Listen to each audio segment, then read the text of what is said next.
Hello दोस्तों, आज हम लोग शुरू करेंगे रेनबो किताब की पहली पोयम, जो बिहार बोर्ड के क्लास 11th की इंग्लिश की किताब है। 100 नंबर की किताब है और इसमें हम लोग पढ़ेंगे पहली poem, where the mind is without fear. हम लोग इसके बारे में जानेंगे। और ये पोयम जो है रविंद्रनाथ टैगोर जी द्वारा लिखा गया है।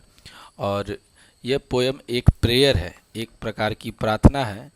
इसके बारे में हम लोग जानेंगे, लेकिन पोयम पढ़ने के पहले हम लोग शुरू करेंगे और जानेंगे रविंद्रनाथ ठाकुर जी के बारे में, अपने पोएट के बारे में, उनका जीवन के बारे में, उनकी लिटरेचर में क्या योगदान रहा है उसके बारे में। और उसके बाद हम पोयम को लाइन बाय लाइन समझने का कोशिश करेंगे। तो हम लोग सबसे पहले आते हैं रविंद्रनाथ टैगोर जी के बारे में पढ़ते हैं।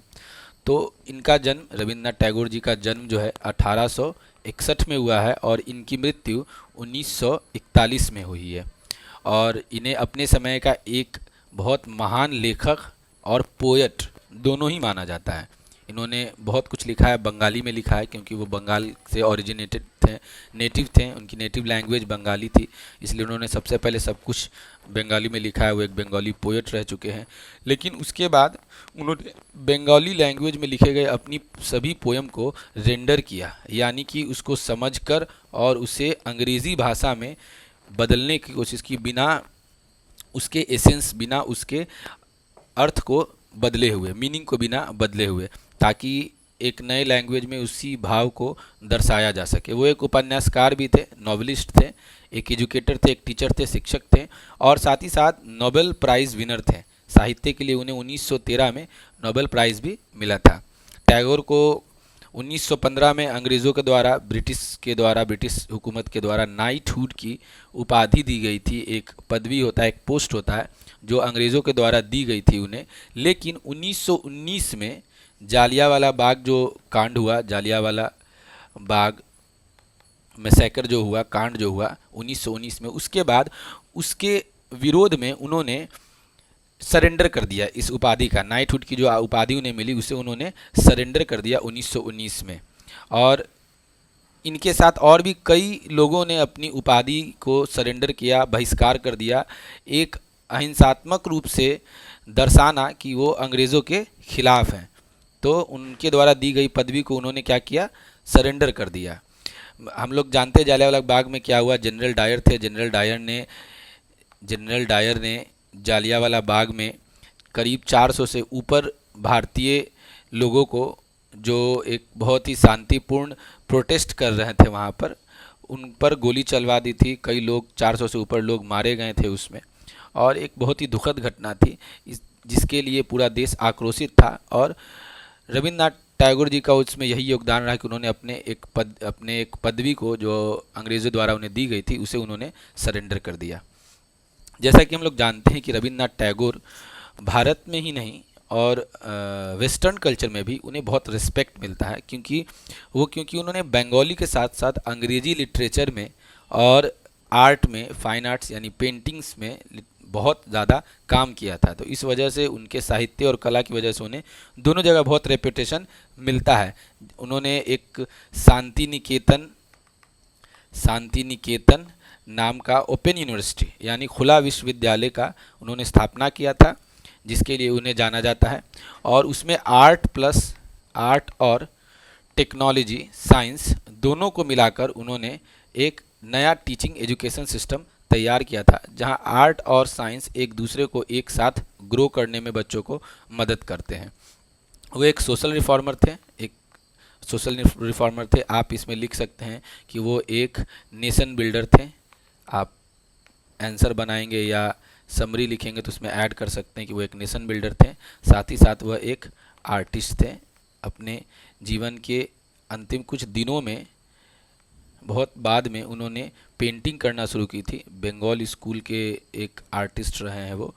और ये सब कुछ आप रविंद्रनाथ टैगोर के बारे में लिख सकते हैं अपने समरी में। अब हम लोग आगे बढ़ते हैं और जानते हैं where the mind is without fear poem का लाइन बाय लाइन एक्सप्लेनेशन पढ़ने की कोशिश करते हैं, समझने की कोशिश करते हैं।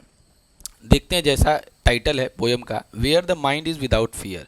वेयर जो है वो खुद ही एक्सप्लेन कर रहा है कि ये किसी प्लेस को दर्शा रहा है, यानी ये पूरी बात किसी प्लेस की जा रही है, किसी जगह की जा रही है। अगर किसी व्यक्ति की जाती तो वहाँ पे हु का उपयोग होता, अगर किसी वस्तु विशेष की जाती तो वहाँ पर विच का होता, लेकिन ये किसी जगह की जा रही है इसलिए वेयर उपयोग किया गया है। और द माइंड, यहाँ माइंड जो है लोगों के लिए किया गया है, people of that place, people of that place, क्योंकि रविन्द्रनाथ टैगोर, हम और आप सब जानते हो वो भारतीय नागरिक हैं, तो वो भारत की कामना कर रहे हैं, भारत के बारे में प्रार्थना कर रहे हैं ईश्वर से, तो वो भारतीय लोगों के बारे में कह रहे हैं कि where the mind is without fear, यानी निडर व्यक्ति के बारे में या निडरता के बारे में बात की जा रही है।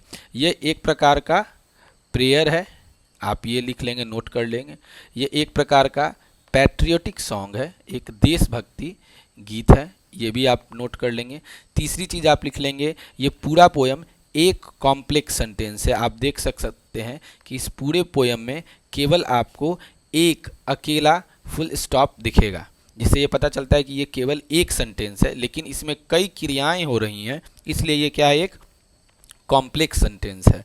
ठीक है, और ये कब लिखा गया है, तो ये कॉलोनियल इंडिया जब भारत अंग्रेज़ों का गुलाम था उस सिचुएशन में लिखा गया है, और उसी सिचुएशन में प्रार्थना किया गया है अंग्रेज़ों के द्वारा। हमारे मन में जो डिवीज़न पैदा किया गया, जाति प्रथा सबका डिवीज़न पैदा किया गया, उस चीज़ से अपने देश को उबारने के लिए, उस चीज़ से अपने देश को बाहर निकालने का प्रार्थना जो है रविन्द्रनाथ टैगोर जी कर रहे हैं। ठीक है, हम पहले लाइन पे आते हैं। लाइन है where the mind is without fear, यानी एक ऐसी जगह की बात की जा रही है जहाँ के लोग जो हैं वो निडर हों। Where the mind is without fear, यानी जहाँ के लोगों में डर हो ही नहीं, और उनका सर क्या हो, हाई हो, यानी गौरवान्वित हो, गर्व से भरा हो। वेयर नॉलेज इज़ फ्री, जहाँ का ज्ञान जो हो वह अमूल्य हो, जिसके ज्ञान का कोई मोल नहीं लगाया जा सके, लोग ज्ञानी बने और ज्ञान को बेचा ना जाए।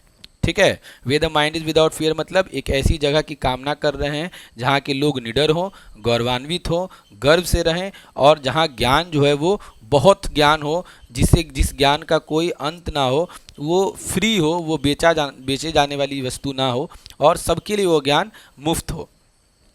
तीसरे लाइन में हम लोग पढ़ सकते हैं where the world has not been broken up into fragments, यानी यहाँ वर्ल्ड जो है पोएट के अनुसार या टैगोर जी के अनुसार यहाँ पे वर्ल्ड जो है वो देश इंडिया के लिए आया है, क्योंकि उनके लिए उनका वर्ल्ड क्या है, एक उनकी जो कंट्री है उसी के लिए कहा जाए where the world has not been broken, जिसे तोड़ा नहीं गया हो। किस चीज़ में नहीं तोड़ा गया हो, फ्रैगमेंट्स में, टुकड़ों में, फ्रैगमेंट्स यानी टुकड़ों में तोड़ा नहीं गया हो। और कैसे नहीं तोड़ा गया हो, कौन तोड़ सकते हैं, तो नैरो डोमेस्टिक वॉल्स, नैरो यानी संकीर्ण या नीच सोच, संकीर्ण या नीच सोच, जैसे अमीरी गरीबी की सोच, ऊंच नीच का सोच, जात पात का सोच, ये सोच क्या करता है, ये तोड़ देता है।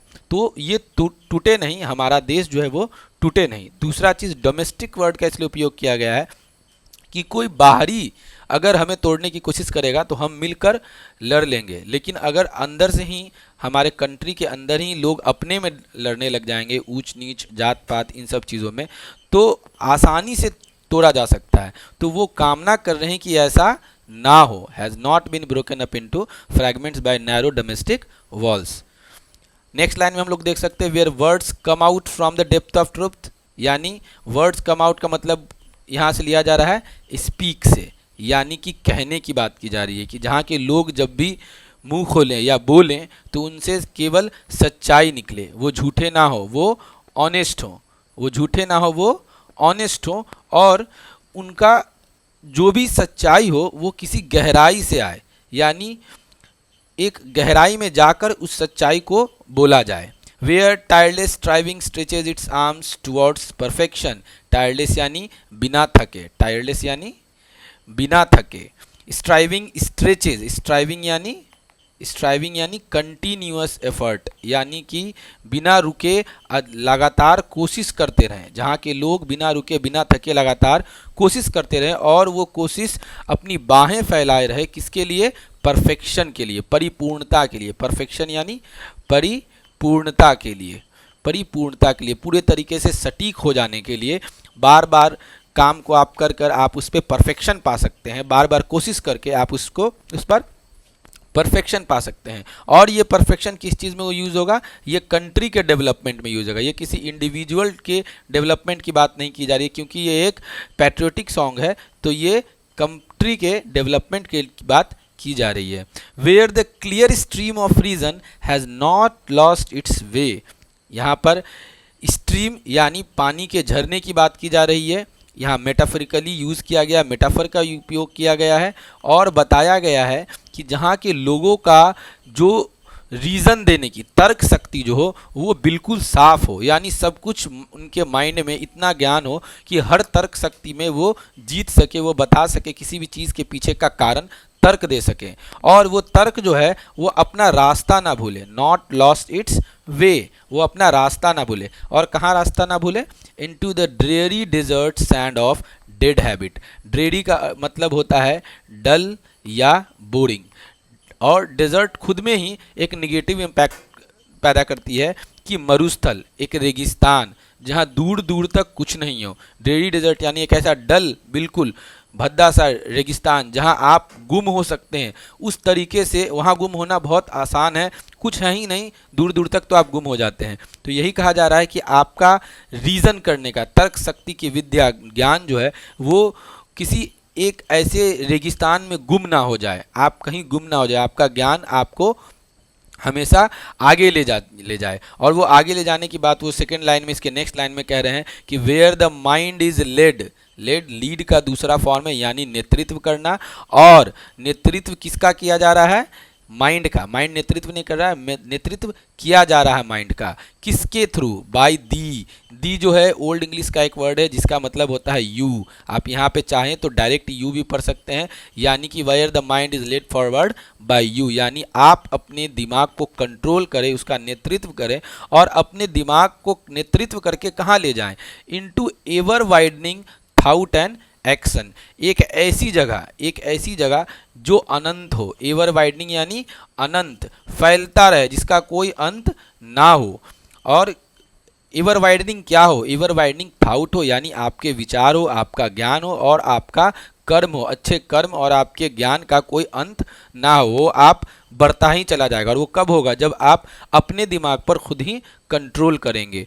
Into that heaven of freedom, यानी इस पूरे कर्म को और ज्ञान को आप अगर आगे लेकर बढ़ेंगे तो आप अपने देश को क्या बना देंगे, एक ऐसे फ्रीडम की ओर ले जाएंगे जो आपके कंट्री को क्या बना देगा, हेवन बना देगा, एक स्वर्ग बना देगा। यानी क्या करेगा, ये स्वर्ग बना देगा।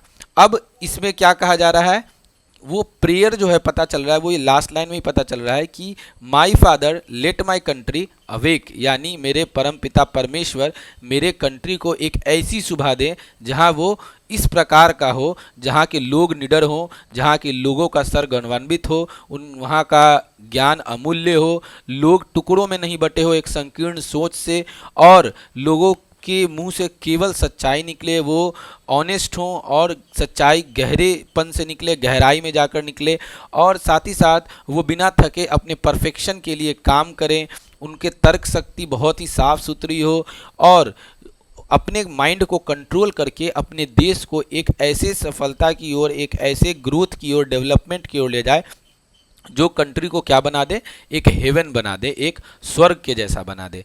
तो ये एक्सप्लेनेशन हो गया हमारे पोयम का। नेक्स्ट क्लास में मैं कोशिश करूँगा एक शॉर्ट समरी इसका लिखूँ और समझा दूँ आपको।